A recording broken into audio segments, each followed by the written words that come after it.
Sweetness. It's the one flavor we're wired to crave from birth.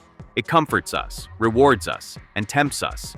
It's in our sodas, our cereals, our sauces, even our bread. But behind that familiar sweetness lies one of the most controversial ingredients in modern history: high fructose corn syrup, or HFCS. It's cheap, it's powerful, and for decades it's quietly shaped not only what we eat, but how we live and how we die. In just a few generations, it's gone from an industrial experiment to one of the most consumed substances on Earth. And now, scientists, doctors, and consumers are asking the same question: what has it really done to us? This is the story of how a golden syrup changed the global food industry and the human body forever, the invention of a miracle sweetener. The story begins not in a laboratory, but in a cornfield. In the 1960s, American corn production was skyrocketing. Government subsidies encouraged farmers to grow more corn than ever before, flooding the market with cheap raw grain. But there was one problem: too much corn and not enough demand. Food scientists began searching for new uses for this golden surplus, and in 1967, Japanese chemists discovered something remarkable. By using an enzyme process, they could convert glucose from cornstarch into fructose, a sweeter form of sugar. The result was a syrup that tasted almost identical to table sugar, but was far cheaper to make. By the 1970s, American companies had perfected this process and introduced high fructose corn syrup to the food industry. It was marketed as a modern, efficient sweetener: liquid, easy to transport, long-lasting, and cost-effective. For food manufacturers, it was a dream come true. For consumers, it was the beginning of a quiet revolution. How HFCS took over the food industry. By the early 1980s, soda companies like Coca-Cola and Pepsi were facing a problem. The price of cane sugar was climbing due to trade restrictions and global supply issues. Enter HFCS. Nearly identical in taste, but half the price. By 1984, both major soda brands had switched to high fructose corn syrup in the United States. The move was subtle. Few consumers noticed. But for the industry, it was transformative. Soon, HFCS began showing up everywhere: in ketchup, salad dressings, yogurts, breads, frozen meals, and even healthy granola bars. Between 1970 and 2000, American per capita consumption of HFCS rose from less than a pound per year to over 60 pounds. It was sweetness without limits, and it was completely normalized. But as HFCS use exploded, so did something else: obesity, diabetes, and metabolic disease. Coincidence or connection? What HFCS does inside the body. To understand the debate, we need to go inside the human body. When you eat sugar, your body breaks it down into two molecules: glucose and fructose. Glucose is your body's main fuel. It enters the bloodstream, triggers insulin, and feeds your cells.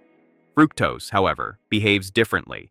It's processed almost entirely in the liver. Here's where the key difference lies. In natural foods like fruit, fructose comes with fiber, water, and nutrients, slowing down absorption. But in HFCS, fructose arrives in pure, concentrated form, hitting the liver like a flood. The liver, overwhelmed, converts much of it into fat. Over time, this contributes to fatty liver disease, insulin resistance, and increased triglycerides, key risk factors for heart disease and diabetes. Meanwhile, because fructose doesn't trigger insulin or leptin, the hormone that signals fullness, the brain never gets the message that you've eaten enough. In short, HFCS doesn't just feed you, it makes you want more. The more you consume, the more your body craves, a biological loop that's been linked to food addiction.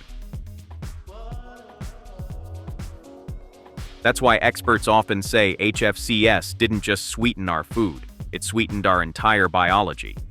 The science versus the industry.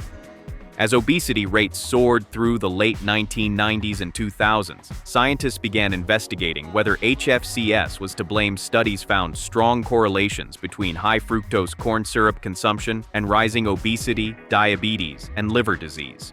But food industry groups, especially corn refiners, pushed back. Their message was simple: high fructose corn syrup is no different from regular sugar. Chemically, they were partly right. Both contain glucose and fructose, just in slightly different ratios. Sucrose, table sugar, is 50% glucose and 50% fructose.